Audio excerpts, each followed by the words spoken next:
Some people are just hypo-aroused. They're just not motivated enough. And those people would benefit greatly from cultivating practices like superoxygenated breathing. Mm-hmm. So this is something along the lines of like Tumo type breathing. So rapid, and we look at this in the lab. We're actually running a human study on this now.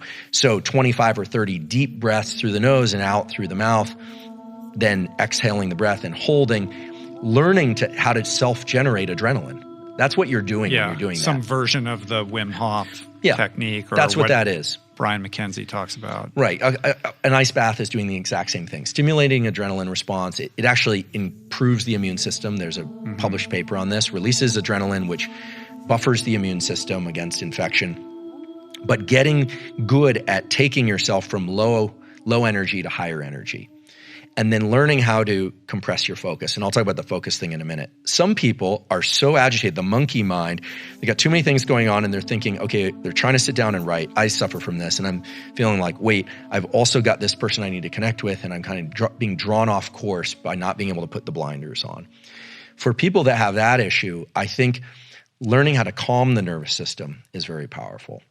And the best way that I know how to do that is based on two studies, one published in Nature, one published in Cell Reports recently, showing that physiological size, there's actually a thing in the literature called physiological size, are one of the fastest ways to bring our overall levels of autonomic arousal down.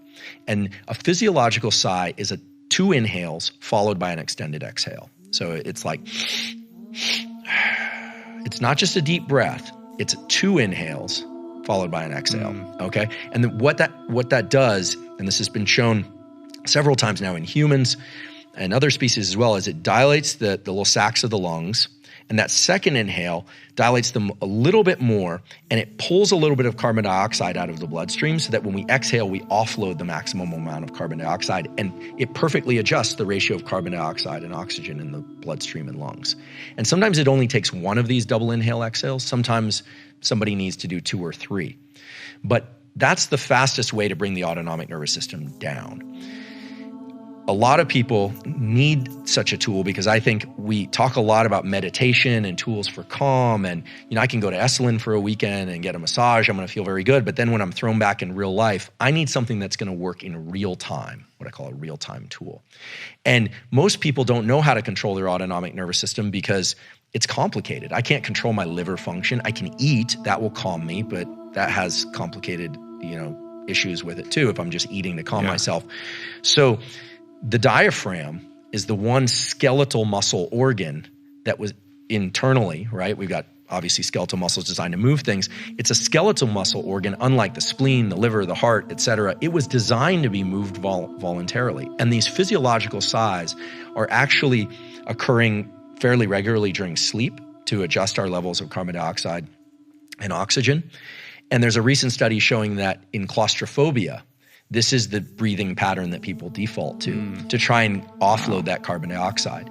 So whereas there are a lot of really interesting breathing techniques, Wim Hof, Brian McKenzie does great work, Patrick McEwen, the Laird and Gabby, the tons of people doing really interesting things out there. My lab has been focused on what are the neural circuits that are designed to achieve particular states that happen to impinge on and capture diaphragm function. And so the reason I think breathing is so powerful is that everyone has a diaphragm, and it's the immediate link to the body. A lot's been made of the vagus nerve. The vagus is the path between the body and mind, but the vagus is very slow. The vagus nerve calming is what you experience when you eat a really rich, carbohydrate-rich meal, or you've had a long day and you put your feet up and you're finally relaxing. It takes minutes to hours to kick in, whereas the diaphragm is real-time control over your brain state. So the brain knows what the body is doing by how fast the diaphragm is moving. It knows its overall activation state. So when you breathe quickly, those 25 or 30 breaths, the brain says, oh, I must be alert. I'm going to start secreting some noradrenaline. And when you breathe slowly, that level of noradrenaline drops down. So it sounds so simple, but I think it's only in the last 2 or 3 years that my lab and Mark Krasnow's lab at Stanford and other labs elsewhere in the world have started to identify the neurons in the brain that are linked to breathing and how those two things relate to one another. And I think everybody should have a kit of tools that they can use to bring themselves down and ramp themselves up. I'll just say one other thing about focus. So when we're in a high alert state, something very powerful happens that I think partially explains your ability now to drop into this book writing. When there's a certain amount of adrenaline in our system, our pupils dilate. Remember, the eyes are not connected to the brain. Our eyes are actually two pieces of central nervous system. They are two pieces of brain outside the skull that were designed to control our overall arousal state. And so we can talk about this as it relates to sleep and sleep quality, but when I bring up the level of adrenaline in my body through breathing, or let's say I see a troubling text, or let's just say I just use a very Goggins type approach and just figure out the most painful, inspiring for me reason to do it. You know, it sounds vague because obviously, David, I don't know what goes on in your head, but a tremendous respect for your ability to do this. But he just ratchets himself out of that ditch and puts himself in motion. The pupils dilate. And when that happens, our visual system actually enters something that's a little bit more like portrait mode on our phone. There's a process called accommodation, and your ability to focus on one thing visually actually becomes better, and your ability to see everything else blurs away.